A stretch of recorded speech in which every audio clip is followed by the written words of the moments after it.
Class 10th के देखिए MP board के सभी विद्यार्थी ध्यान दें। इस वीडियो के अंतर्गत हम समाज विज्ञान के लिए एक पेपर कंप्लीट करेंगे। 100% श्योर आप सभी को इसमें काफ़ी इम्पोर्टेंट प्रश्न देखने को मिलेंगे और आप सभी इन प्रश्नों को यदि अच्छे से कंप्लीट करके जाते हैं तो आप सभी 50 से 60 नंबर आसानी से ला सकते हैं। तो आप सभी को बहुत ही धैर्य के साथ और ध्यान से इस वीडियो को देखना है और सभी प्रश्नों को आपको अच्छे से कंप्लीट करना है। चलिए तो हम वीडियो को स्टार्ट करते हैं और आप सभी को देखिए मैं वही प्रश्न बताऊंगी जो 100% आने के आपके चांस रहेंगे। ठीक है, तो देखिए पहला प्रश्न है कि भारत में सर्वाधिक साक्षरता वाला राज्य है। साक्षरता वाले कि जिसमें सबसे अधिक शिक्षित लोग हैं तो वो है आपका केरल। ठीक है, दूसरा प्रश्न है कि इनमें से कौन सी रबी की फसल है। इसका आंसर आपका रहेगा चना। तीसरा प्रश्न है प्राथमिक क्षेत्र की गतिविधि है तो इसका आपका आंसर है मछली पकड़ना। चौथा प्रश्न है गांधी जी ने साबरमती आश्रम की स्थापना कब की, तो इसकी स्थापना हुई थी 1915 में। सरकार का कौन सा रूप बेहतर है तो इसका आपका आंसर रहेगा अराजकता का। भारत की प्रमुखतम आयात वस्तु है तो इसका आंसर है आपका खनिज तेल। ठीक है, चलिए तो ये हमारे पहले प्रश्न के सभी प्रश्न के आंसर हो चुके हैं। आप सभी स्क्रीनशॉट ले लीजिए और अच्छे से आप इनको कंप्लीट कर लीजिए। इसके बाद में हमारे रिक्त स्थान रहेंगे। पहला है औसत आय को डेडेस भी कहा जाता है तो इसका आपका आंसर रहेगा देखिए प्रति व्यक्ति आय। ठीक है, दूसरा प्रश्न है कपास डेडेस का पहला प्रतीक है तो इसका आपका आंसर रहेगा नए युग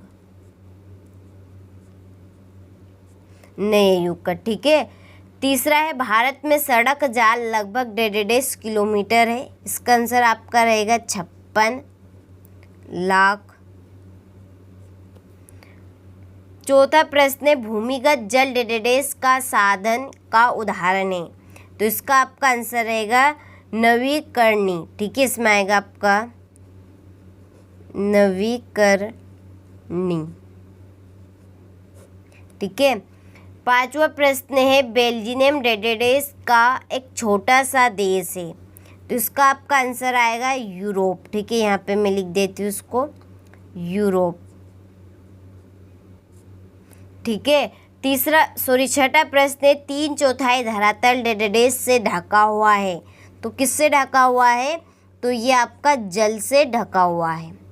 ठीक है, चलिए तो हमने यहाँ पे रिक्त स्थान कंप्लीट कर लिए। आप अच्छे से स्क्रीनशॉट ले और अच्छे से आप इनको कंप्लीट करें।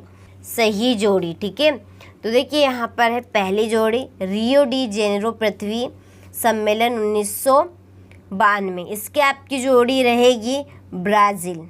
ठीक है, बक्सर टाइगर रिजर्व इसकी जोड़ी है पश्चिम बंगाल, ये है दूसरी जोड़ी।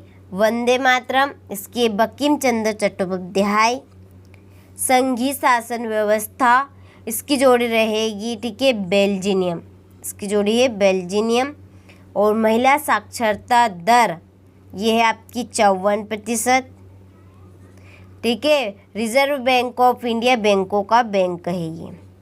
ठीक है, चलिए तो हमने जोड़ी कंप्लीट कर ली है। आप अच्छे से स्क्रीनशॉट ले। इसके बाद में है सत्य असत्य बताइए। ठीक है, पहला है टेलेराइट मृदा अधिकतर गहरी तथा अम्लीय होती है तो यह सत्य है। दूसरा है 1952 से नदी घाट परियोजनाओं के कारण वन क्षेत्रों को साफ करना पड़ता है, ये भी सत्य है। 1805 में फ्रांस क्रांति हुई थी, ये आपका सत्य है। ठीक है, इसके बाद में है कि भारतीय संघ की कई इकाइयों को बहुत ही कम अधिकार है तो ये सत्य है। कृषि प्राथमिक क्षेत्रों के अंतर्गत आती है तो ये भी आपका सत्य रहेगा। और 2011 की जनगणना के अनुसार पुरुषों की साक्षरता 76% है तो ये असत्य है। ठीक है, चलिए तो आप अच्छे से स्क्रीनशॉट लें यहाँ से। इसके बाद में एक वाक्य में उत्तर नवीन जलोढ़ का स्थानीय नाम बताइए। इसका आंसर रहेगा आपका खादर। साइमन कमीशन भारत कब पहुंचा? 1928 को। 2011 की जनगणना के अनुसार भारत में साक्षरता दर क्या थी? इसका आंसर रहेगा आपका 73%। भारत में स्थानीय शासन के लिए कितने लोग चुने जाते हैं? इसका आंसर रहेगा 36 लाख।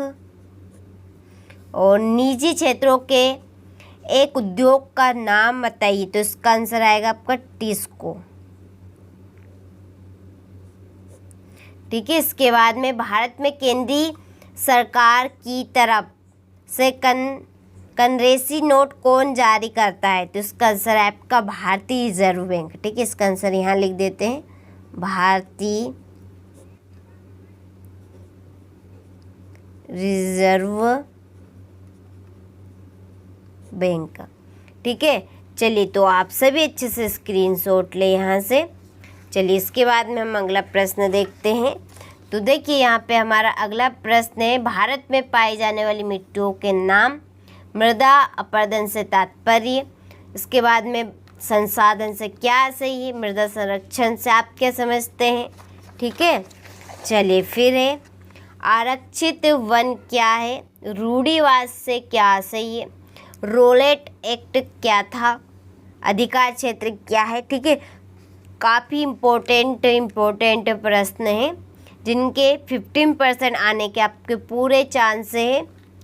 तो आप सभी देखिए, पेपर से पहले एक बार इस वीडियो को देखकर आप सभी को चले जाना है और अच्छे से इन प्रश्नों को एक बार कंप्लीट कर लेना है।